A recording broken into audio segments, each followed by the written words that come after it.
नमस्कार दोस्तों, ACC mission के यूट्यूब चैनल आप सभी का स्वागत है।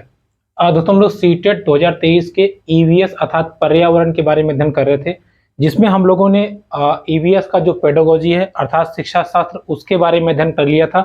और कल की वीडियो में हम लोगों ने क्लास 3 यानी कक्षा 3 की जो एनसीईआरटी की बुक है उसको भी हमने कवर कर लिया है। आज से हम लोग शुरू करेंगे एनसीईआरटी क्लास 4 यानी कि कक्षा 4 की किताब को, और उससे बनने वाले प्रश्नों को, टॉपिक को अच्छे से समझने का प्रयास करेंगे। ठीक है, तो चलिए शुरू करते हैं। देखिए, इसमें जो आपको टॉपिक देखना है उसमें एक टॉपिक है चलो स्कूल चले। ठीक है, मैंने आपको कल भी बताया था, आज भी बता दे रहा हूं कि हमको वही टॉपिक पकड़ना है जिस टॉपिक से क्वेश्चन बनते हैं। ठीक है, तो चलो स्कूल चलें। अब जैसे आपका नाम से लग रहा होगा चलो स्कूल चले, इस चैप्टर में हमारे देश के विभिन्न राज्यों में बच्चे कैसे स्कूल जाते हैं, किन किन कठिनाइयों का सामना करते हैं और किन किन रास्तों से होके जाते हैं, उसी के बारे में बताया गया है। ठीक है, तो एक एक करके हम सबको समझेंगे। देखिए, जैसे बांस के पुल, बांस के पुल। ठीक है, देखिए बांस के पुल से बच्चे जाते हैं कहाँ? असम में। कहाँ? असम में। अभी आप परेशान न होइएगा, अभी हम आपको एकदम अच्छे से इसको याद करा देंगे।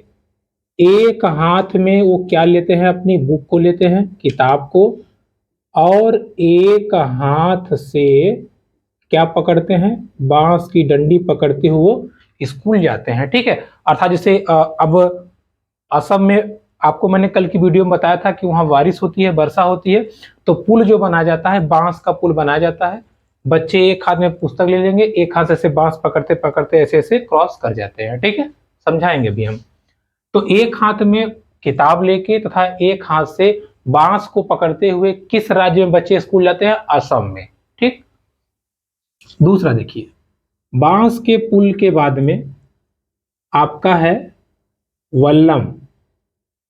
वल्लम, देखिए वल्लम क्या है? वल्लम नाव का नाम है, और इससे केरल, केरल में बच्चे नाव में बैठ करके नदी पार करते हुए स्कूल जाते हैं। ठीक है, वल्लम, वल्लम नाव का नाम है, लकड़ी की बनी नाव होती है जिसमें बैठ के बच्चे केरल में नदी पार करते हुए कहाँ जाते हैं? स्कूल जाते हैं। ठीक है, अगला पॉइंट देखते हैं।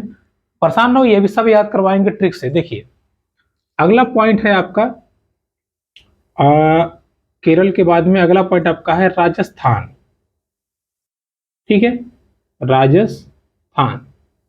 अच्छा, पहले हम लोग ये लिखते हैं। ठीक है, देखिए राजस्थान, यहां पर ऊंट गाड़ी, ऊंट गाड़ी, ऊंट गाड़ी में बैठ के बच्चे स्कूल जाते हैं कहां पर? राजस्थान में। ठीक है, राजस्थान में बच्चे ऊंट गाड़ी पे बैठ के स्कूल जाते हैं। क्लियर हो गया?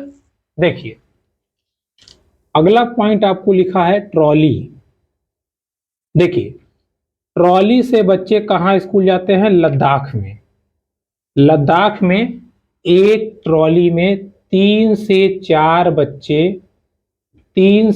बच्चे बैठ करके विद्यालय को जाते हैं या स्कूल जाते हैं। ट्रॉली जो होती है लोहे की तार पर, लोहे की तार पर लकड़ी के बॉक्स या लकड़ी का बॉक्स का बना होता है। ठीक है, लकड़ी के बॉक्स का बना होता है। क्लियर? लद्दाख में बच्चे ट्रॉली से स्कूल जाते हैं। ट्रॉली मतलब एक बॉक्स होता है जो ऐसे लोहे की तार पर रहता है। इस पहाड़ी से उस पहाड़ी पर नीचे एकदम नदी बहती रहती है, पार करने के लिए ट्रॉली में बच्चे बैठ जाते हैं। जैसे आजकल आपने देखा होगा किसी टूरिस्ट प्लेस पे जाइए तो ऐसे लिफ्ट लगा रहता है ना, जो ऐसे से जाता है लोहे के तार पे, वैसा ही वहां पे व्यवस्था है। लकड़ी का बॉक्स रहता है, उसमें बैठ के बच्चे इस पहाड़ी से उस पहाड़ी पे को पार करते हुए विद्यालय चले जाते हैं। क्लियर? देखिए, अब इसके बाद में ऊबड़ खाबड़ रास्ते, ऊबड़ खाबड़ रास्ते, देखिए ऊबड़ खाबड़ रास्ते आपके उत्तराखंड में हैं, ठीक है। उत्तराखंड के बच्चे जो होते हैं वो ऊबड़ खाबड़ रास्तों से क्या करते हैं, अपना वो स्कूल या विद्यालय जाते हैं, ठीक। देखिए इसके बाद में जंगलों से होते हुए या जंगल के रास्ते, देखिए हिमाचल प्रदेश में, हिमाचल प्रदेश में, हिमाचल प्रदेश में बच्चे सुनसान सुनसान घने जंगल तथा अजीब आवाज मतलब जानवरों की, ठीक है, अजीब आवाजों के बीच से कहाँ जाते हैं, स्कूल जाते हैं। क्लियर, कहाँ जाते हैं, स्कूल जाते हैं, ठीक। आगे बढ़ते हैं, आगे की चीज समझते हैं। देखिए इसके बाद में आपका ये असम, असम हो गया, केरल, राजस्थान, लद्दाख, उत्तराखंड, हिमाचल प्रदेश, ठीक। आगे देखिए इसके बाद में मैदानी इलाकों में, देखिए मैदानी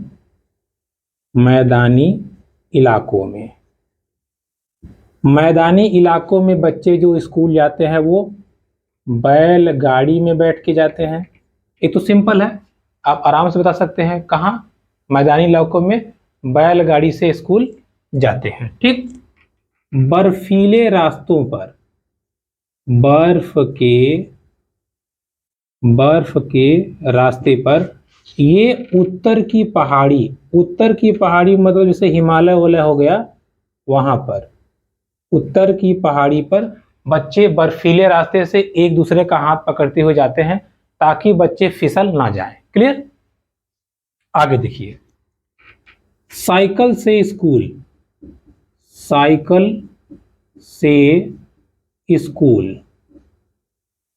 देखिए गांव में स्पेशल ये है लड़कियों के लिए, ठीक है। गांव में लड़कियां 10-12 के ग्रुप में साइकिल से विद्यालय जाती हैं ताकि उनको कोई दिक्कत ना हो, ठीक है। साइकिल से स्कूल जाती हैं ताकि उनको कोई दिक्कत ना हो। आगे देखिए सीमेंट से बने पुल, सीमेंट से बना पुल, ठीक है। ये तो आप जानते हैं, ये तो मैदानी भागों में होगा, इसको आप आराम से समझ सकते हैं, मैदानी भागों में, ठीक है। तो देखिए 1 2 3 4 5 6 7 8 9 10, ये 10 तरीकों का जिक्र आपकी पुस्तक में दिया है जिससे हो करके बच्चे कहाँ जाते हैं, स्कूल जाते हैं। अब इनको हम ध्यान से समझेंगे, चलिए देखते हैं। देखिए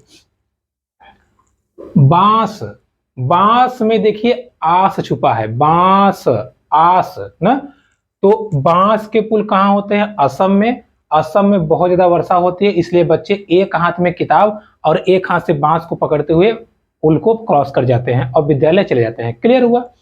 दूसरा देखिए वल्लम है, वल्लम ये केरल में नाव का नाम है, वल्लम नाव का, लकड़ी की नाव जिसपे बैठ के बच्चे विद्यालय जाते हैं, ठीक। 2 पॉइंट। ऊंट गाड़ी, ऊंट तो आपको पता है कहाँ होता है, राजस्थान में, और राजस्थान में बच्चे ऊंट पे बैठ के विद्यालय जाते हैं। तो आपसे पूछता है ऊंट पे बैठ के बच्चे पढ़ने कहाँ जाते हैं, राजस्थान में। ट्रॉली की बात करें, ट्रॉली मतलब ये तो आपको पता, ट्रॉली मतलब ये जो ट्रॉली लोहे के तार पे चलती है, ये उसी जगह पे चलेगी जहां पर नदी हो, नदी को क्रॉस करना हो, तभी तो ऊपर से आप जाएंगे। पहाड़ी रास्ते रहेंगे तो पहाड़ से चल सकते हैं, लेकिन वो नदी क्रॉस करने के लिए या तो तैर के जाइए या तो नाव से जाइए, तो ऊपर जाइए। तो ऊपर जाने के लिए ट्रॉली लद्दाख में प्रयोग करते हैं। लकड़ी की ट्रॉली होती है, 3 से 4 बच्चे बैठते हैं और लोहे की तार पे ट्रॉली चलती है। क्लियर। ऊबड़ खाबड़ रास्ते, ऊ से ऊबड़, ऊ से उत्तराखंड, और उत्तराखंड आप जानते हैं पहाड़ियों के लिए जाना जाता है, और जहां पहाड़ी होगी वहां रास्ता पथरीला उबड़ा खाबड़ा होगा। क्लियर। तो ऊबड़ खाबड़ रास्ते, पथरीला रास्ते कहां जाते हैं, उत्तराखंड के बच्चे। हिमाचल प्रदेश में घने घने जंगल होते हैं, वहां जंगल से अजीब अजीब आवाजें आती हैं जानवरों की, उन रास्तों से होते हुए बच्चे स्कूल जाते हैं। तो जंगल के रास्तों से कहाँ जाते हैं, कभी एग्जाम में पूछता है आपसे कि जंगल के सुनसान रास्तों से होकर बच्चे स्कूल किस राज्य में जाते हैं, तो हिमाचल प्रदेश। मैदानी इलाकों की बात करें तो आपने देखा होगा बैलगाड़ी से आते हैं। बर्फीले रास्ते उत्तर की पहाड़ी से हिमाचल प्रदेश वगैरह हो गया, वहां पे बच्चे एक दूसरे का हाथ पकड़ते हुए विद्यालय जाते हैं। ठीक है, फिर साइकिल से स्कूल, गांव में जो बच्चियां होती हैं, बालिकाएं होती हैं, वो 10-12 के ग्रुप में विद्यालय जाती हैं। लास्ट आपका बचा सीमेंट से बना पुल, ये तो अक्सर कहीं कहीं देख सकते हैं आप कि जहां भी छोटी मोटी नदी नहर रहते हैं वहां पे सीमेंट से बनाए पुल, बच्चे स्कूल जाते हैं। क्लियर। तो ये 10 तरीके, चलो स्कूल चले टॉपिक में है, जो आपको एग्जाम में आता है, बहुत पूछता है। एक ये 2 और ट्रॉली, ये 3 बहुत एग्जाम में पूछता है, तो आप इसको जरा अच्छे से समझ रहिएगा। ठीक है, बांस जहां आएगा तो आसाम समझ जाइएगा। तो ये कुछ तरीके हैं जिस तरीकों से बच्चे स्कूल जाते हैं। क्लियर हो गया, आगे बढ़ जाए। चलिए देखिए, इसको मिटा दें। अच्छा ठीक है, यहां पढ़ लीजिए इसको, हम फिर स्क्रीनशॉट इसका ले लेंगे। अब देखिए, इसके बाद में हमें जो अगला टॉपिक है हमारा, पुस्तक के हिसाब से हमें थोड़ा सा जानवरों के बारे में जानना है। किनके बारे में, जानवरों के बारे में। देखिए, अब बहुत सारे जानवर होते हैं, हमें किनके बारे में जानना है, तो इसमें जो टॉपिक है वो है सुनने वाला टॉपिक, यानी कान से रिलेटेड। देखिए, तो जानवरों के संबंध में हमें यह जानना है, एक जिनके कान होते हैं, ठीक है, कान होते हैं, मतलब मोटा मोटा पकड़ लीजिए, जिनके कान बाहर से दिखाई देते हैं। ठीक है, बाहर से दिखाई देते हैं। दूसरे, जिनके कान छिपे होते हैं। अब नहीं तो आप लिख नहीं सकते, जिनके कान क्या होते हैं, छिपे होते हैं या नहीं दिखते। ठीक है, जिनके कान नहीं दिखाई पड़ते।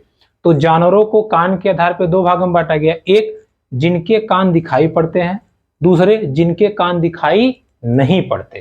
क्लियर, जिनके कान दिखाई पड़ते हैं और जिनके कान दिखाई नहीं पड़ते। देखिए, सभी जानवरों के कान अलग अलग होते हैं, ये तो ऑब्वियस सी बात है, किसी के छोटे, किसी के बड़े, किसी के छिद्रनुमा, किसी के बहुत बड़े कान। तो अब देखिए, पक्षियों के कान, पक्षियों के कान छोटे छोटे छेद से बने होते हैं। ठीक है, मतलब बहुत छोटे छोटे ऐसे बिंदी बिंदी टाइप के कान उनके रहते हैं, और सर के दोनों तरफ, सिर के दोनों तरफ पंखे से ढके होते हैं, या उनके पंखों से ढके होते हैं। क्लियर, पक्षियों के कान छिद्रनुमा छोटे छोटे, उनके पंखों से ढके हुए होते हैं तथा दोनों तरफ होते हैं। क्लियर। अब देखिए, कान छोटे छोटे छिपकली के भी होते हैं। छिपकली के आप कान कभी देखे हैं? छिपकली और मगरमच्छ के कान भी बहुत छोटे छोटे होते हैं, छिद्रनुमा, जैसे हम लोग के कान दिख रहे हैं ना, उनके कान दिखते ही नहीं है। अब इन्हीं दोनों का जिक्र क्यों कर रहे हैं, क्योंकि यही दोनों किताब में है। तो एनसीईआरटी कभी आपसे बाहर नहीं पूछता, जो किताब में है उतना ही पूछता है। क्लियर। देखिए, जिन पक्षियों के कान, जिन जानवरों के, पक्षियों के, चाहे जो ले लीजिए, जिन जीवों के, ऐसे मोटा मोटा समझिए, जिन जीवों के कान बाहर से दिखते हैं और उनको बाल होता है, जिनके कान बाहर से दिखते हैं उनको बाल होता है, वे क्या करते हैं, वे बच्चे देते हैं। ठीक है, वे बच्चे देते हैं। क्लियर। जिनके कान छिपे होते हैं या बाहर से नहीं दिखते और शरीर पर बाल नहीं होता, वे क्या देते हैं, वे अंडे देते हैं। क्लियर, वे अंडे देते हैं। जैसे छिपकली के शरीर पे बाल तो होता नहीं है और उसके कान भी नहीं दिखते, तो वो क्या करेगी, अंडे देगी। क्लियर। बकरी कान दिखता है, बाल है, तो बच्चे देगी। भैंस कान दिखता है, बाल है, तो बच्चे देगी। ठीक है। इसके बाद देखिए, मुर्गी, वो बाल नहीं है, पंखा होता है, उसका कान दिखता नहीं है, कान छोटा है, इसलिए वो अंडे देगी। क्लियर हो गया।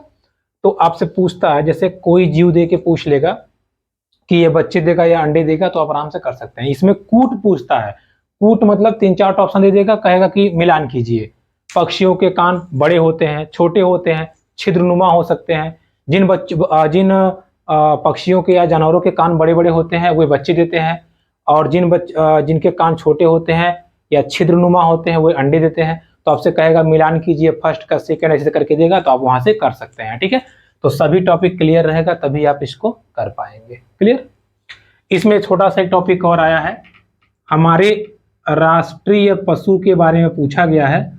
तो आपको पता होगा राष्ट्रीय पशु हमारा बाघ होता है। इसके विषय में हम लोग चर्चा करेंगे डिटेल में, वो अगले टॉपिक में आएगा। ठीक है, मतलब अगले लेसन में, तो यहाँ भी इसकी चर्चा नहीं है। क्लियर। तो पहला टॉपिक हमारा स्कूल चले के बारे में था, जो उसके बारे में हमने चर्चा कर लिया। फिर जानवरों के बारे में जो थोड़ी बहुत चर्चा करनी थी हमने वो भी कर लिया। अब हम आगे बढ़ते हैं। ठीक है, आगे बढ़ जाए। चलिए इसका स्क्रीनशॉट लेना लीजिएगा, फिर आगे बढ़ते हैं। देखिए अब इसके बाद हम लोग आगे चर्चा करते हैं। एक सेकंड, थोड़ा गंदा हो गया है ये।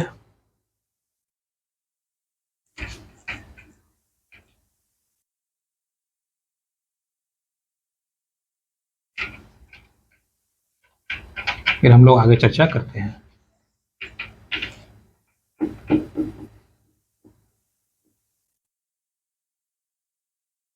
देखिए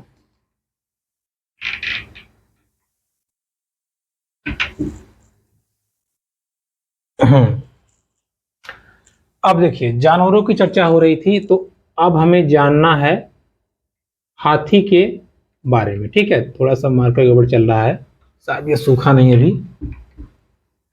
ठीक है, एक सेकंड रुकिए, इसको थोड़ा सूखने देते हैं। देखिए किस पे चर्चा करेंगे हम लोग, अब चर्चा करेंगे हाथी पर। ठीक है, किस पर चर्चा करेंगे, हाथी पर। देखिए हाथियों के बारे में कोई जानकारी नहीं है, उसको हम ध्यान से समझते हैं। सबसे पहले हाथियों के समूह में केवल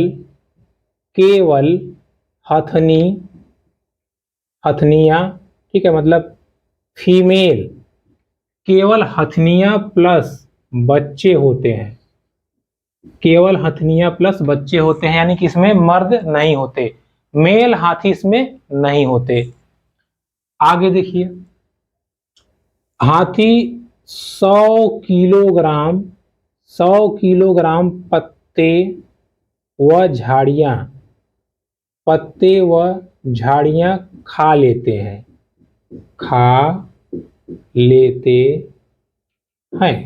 ठीक है, एक दिन में 100 किलोग्राम पत्ते व झाड़ियां हाथी खा लेते हैं, कोई दिक्कत। एक नवजात बच्चा यानी कि जन्म लिया हुआ हाथी जो होता है, नवजात जो बच्चा होता है उसका वजन 200 किलोग्राम होता है। ठीक है, 200 किलोग्राम होता है। कंफ्यूजन मत पालिएगा, ध्यान समझिए। 100 किलोग्राम पत्ते वो खाते हैं, बड़ा हाथी एक दिन में। लेकिन जो एक शिशु हाथी होता है, जो हाथी पैदा होता है जब, उसका जो बच्चा होता है वो 200 किलोग्राम का होता है। क्लियर। अभी मैंने आपको बताया समूह में केवल हथनियां वो बच्चे होती हैं, और हथनियां जो होती हैं वो कितनी होती है, 10 से 12 हथनियों का इनका समूह होता है, प्लस बच्चे होते हैं। और जो बच्चे होते हैं कितनी आयु तक, लगभग 14 से 15 वर्ष की आयु तक ही ग्रुप में रहते हैं, उसके बाद ये ग्रुप को छोड़ देते हैं। ठीक है, इसके बाद ये ग्रुप को छोड़ देते हैं। कौन, मेल, फीमेल नहीं, मेल हाथी। तो मेल हाथी 14 से 15 साल तक ग्रुप में रहेगा, उसके बाद में छोड़ देगा, अपनी माताओं को छोड़ के वो अलग से रहने लगेगा। अगर फीमेल हाथी है तो इनके साथ वो रहेगी। क्लियर है। आगे देखिए, हाथियों को कीचड़ प्लस पानी में खेलना बहुत पसंद है। कीचड़ प्लस पानी में खेलना बहुत पसंद है। क्यों? क्योंकि इनका शरीर बड़ा होता है और इनको इससे ठंडक मिलती है, मतलब मजा भी आता है और उनको ठंडक भी मिलती है। ठीक, ये कम आराम करते हैं, मतलब हाथी लोग जो होते हैं बहुत कम आराम करते हैं, 2 से 4 घंटे ही सोते हैं। ठीक है, 2 से 4 घंटे ही क्या करते हैं, ये सोते हैं। 2 से 4 घंटे ही ये क्या करते हैं, सोते हैं। क्लियर। इनके बहुत बड़े बड़े कान होते हैं, बड़े बड़े कान होते हैं, और इनका कान आप देखिए तो ऐसे पंखा कर रहता है ना, तो उससे ये बड़े कान से क्या करते हैं, पंखा करते हैं। ठीक है, पंखा करते हैं और हवा लेते हैं। क्लियर, पंखा करते हैं और ये हवा लेते हैं। ठीक, तो हाथियों के बारे में हमने कुछ जाना। क्या, हाथियों के ग्रुप में हथनियां होती हैं। हथनियां जो होती हैं 10-12 के समूह में होती हैं। बच्चे भी रहते हैं, लेकिन बच्चे 14-15 साल के बाद ग्रुप को छोड़ देते हैं। तो संख्याओं को एकदम क्लियर पकड़े रहिएगा। 10-12 ग्रुप में हथनियां होती हैं, 14 से 15 वर्ष तक के बच्चे होते हैं जो ग्रुप छोड़ देते हैं, 2 से 4 घंटे तक ये सोते हैं, बड़े कान होते हैं, हवा करते हैं, पंखा करते हैं। साथ ही साथ जो बेबी हाथी होता है वो 200 किलोग्राम का होता है वजन के हिसाब से, और 100 किलोग्राम ये पत्ते खा जाते हैं। क्लियर, तो ये बात हो गई हाथियों के बारे में। ठीक है, अब इसी को आप पढ़ लेंगे। इसमें जैसे 4-5 ऑप्शन दे देगा, ये दे देगा, ये दे देगा, इसमें लिख देगा कि नवजात हाथी 200 किलोग्राम पत्ते खाता है। अब आपने पत्ते ध्यान नहीं दिया, आप टिक मार दिया, सही है, गलत हो जाएगा। ध्यान से, नवजात हाथी 200 किलोग्राम का होता है, पत्ते नहीं खाता। 100 किलोग्राम खाता है पत्ते बड़ा हाथी, छोटा हाथी नहीं। क्लियर, चलिए आगे बढ़ते हैं। देखिए,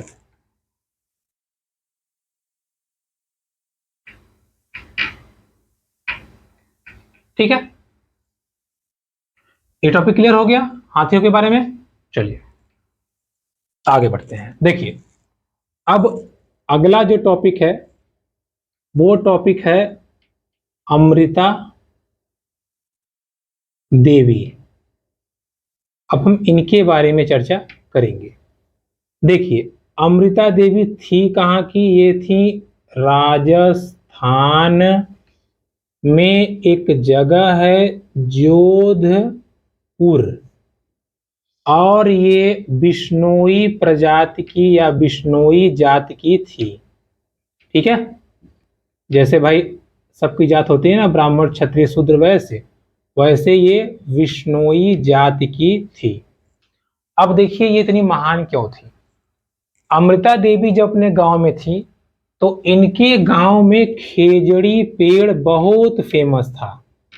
ठीक है, खेजड़ी पेड़ बहुत फेमस था। क्यों, देखिए, खेजड़ी पेड़, ध्यान समझिएगा, सबसे पहले ये बहुत कम पानी लेता था। राजस्थान में पानी कम है, तो खेजड़ी पेड़ को पानी भी कम चाहिए होता था। दूसरा, खेजड़ी पेड़ की छाल से दवाई बनती थी। तीसरा, इसकी छाया में बच्चे खेलते थे, बच्चे खेलते थे। चौथा, इसकी फलियों की सब्जी बनती थी।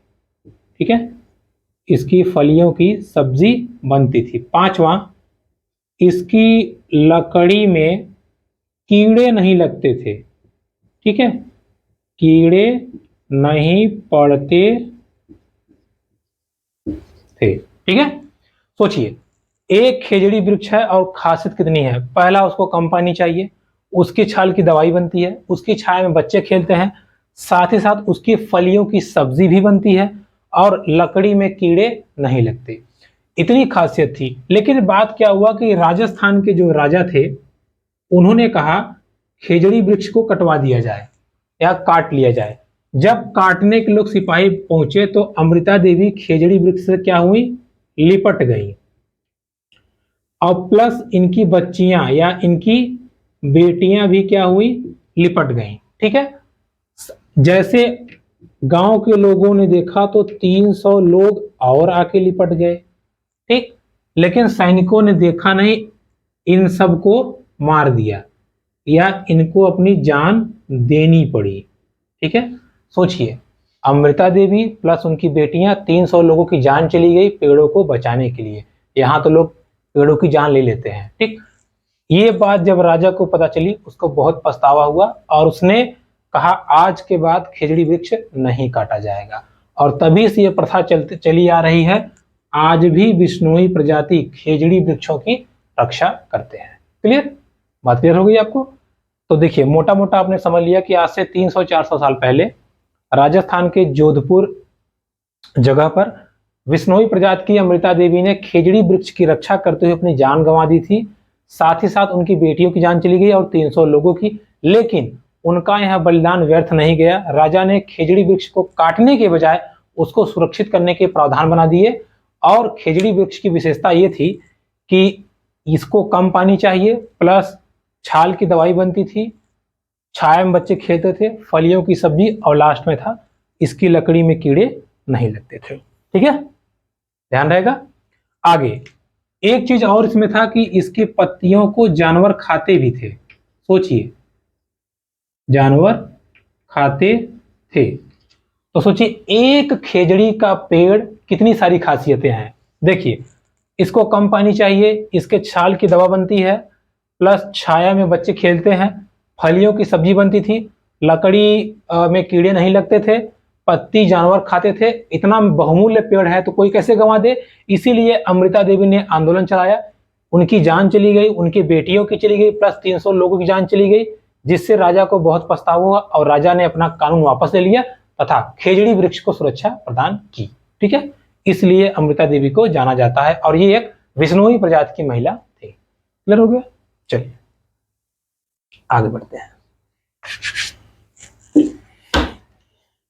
देखिए, आगे बढ़ते हैं, चीजों को समझते हैं। ओ, ये तो और गंदा हो गया। रुकिए थोड़ा सा देख लें। ये इरेजर एक लेना पड़ेगा, दूसरा वाला।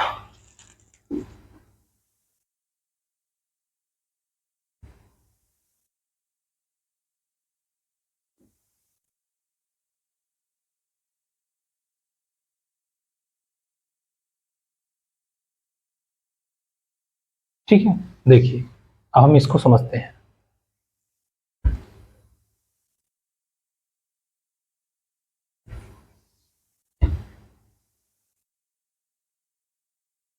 सूखेगा नहीं तो ये फिर दिक्कत करेगा।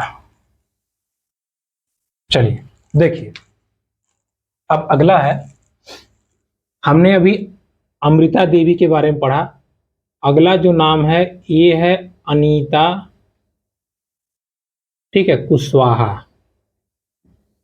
अनीता कुशवाहा। देखिए, अनीता कुशवाहा ये कहाँ की थी? ये थी बिहार,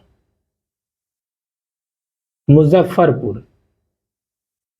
बिहार मुजफ्फरपुर। देखिए, अनीता कुशवाहा बिहार की मुजफ्फरपुर की थी। इन्होंने जब ये बचपन में थी तो ये पढ़ना चाहती थी, लेकिन इनके पिताजी इनको घर से करके काम करवाते थे। लेकिन फिर भी इन्होंने हार नहीं मानी और ये लगातार लगी रही और किसी न किसी तरीके से पढ़ना चाहती थी।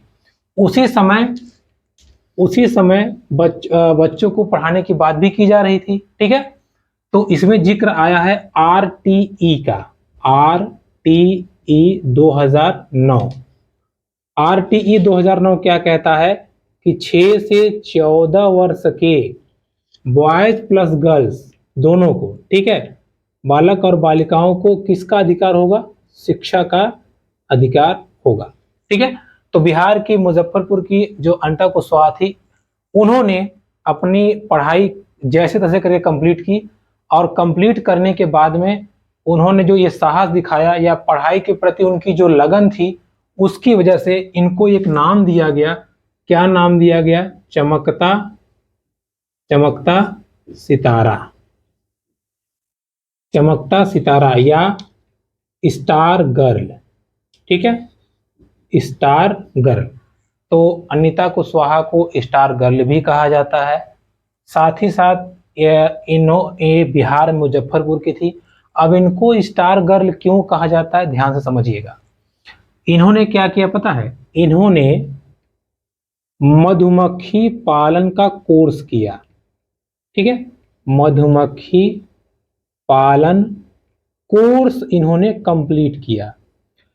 कोर्स में इन्होंने क्या देखा, इन्होंने देखा कि अक्टूबर से दिसंबर महीने तक मधुमक्खी, अक्टूबर से दिसंबर महीने तक मधुमक्खी क्या करती हैं, अंडे देती हैं, ठीक है, क्या करती हैं, अंडे देती हैं। अर्थात अक्टूबर से दिसंबर का महीना मधुमक्खी पालन के लिए सबसे अधिक उपयुक्त होता है। भाई एक मधुमक्खी रखिए, वो अंडा देगी 2 3 4 5 18 20 25 ऐसे हजारों में हो जाएंगी।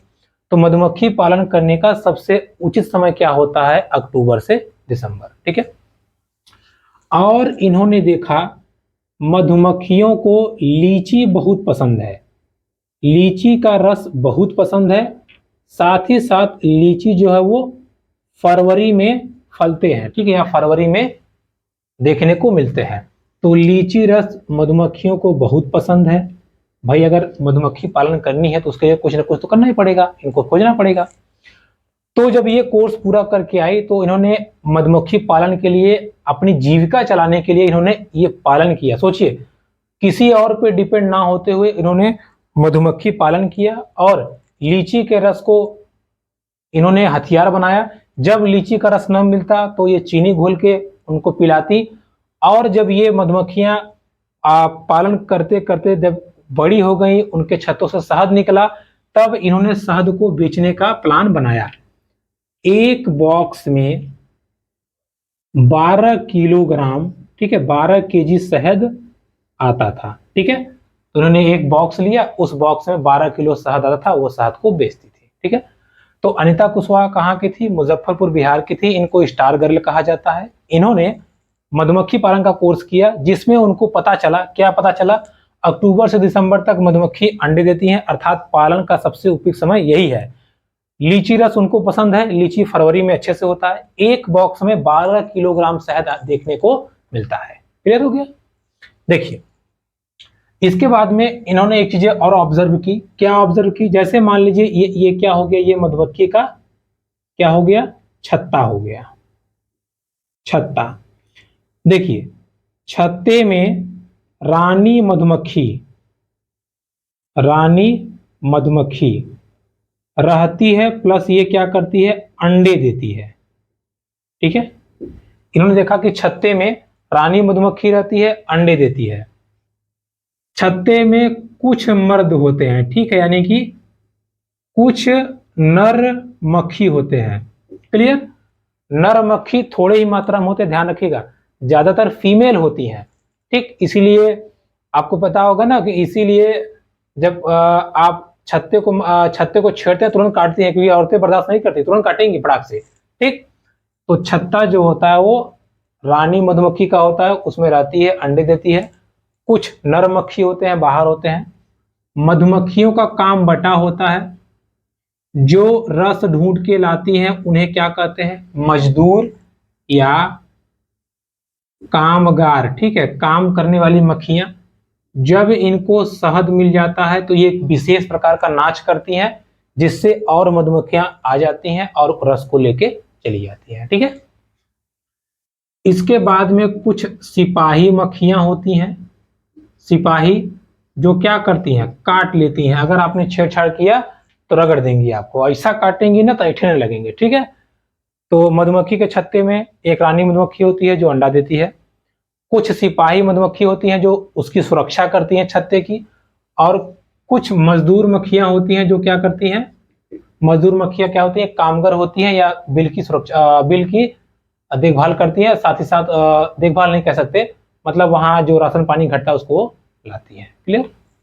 देखिए, इसके साथ साथ मधुमक्खियों के साथ साथ चींटी, दीमक और ततैये, ठीक है, या ततैया, चींटी, दीमक, ततैया, ये भी ग्रुप में रहते हैं। इनमें भी एक रानी होती है, कुछ सिपाही होते हैं, कुछ नर होते हैं और कुछ मजदूर होते हैं। जो काम करते हैं वो मजदूर, जो रक्षा करते हैं वो सिपाही, और नर होते हैं उनकी संख्या कम होती है, और जो अंडे देती है वो रानी मधुमक्खी।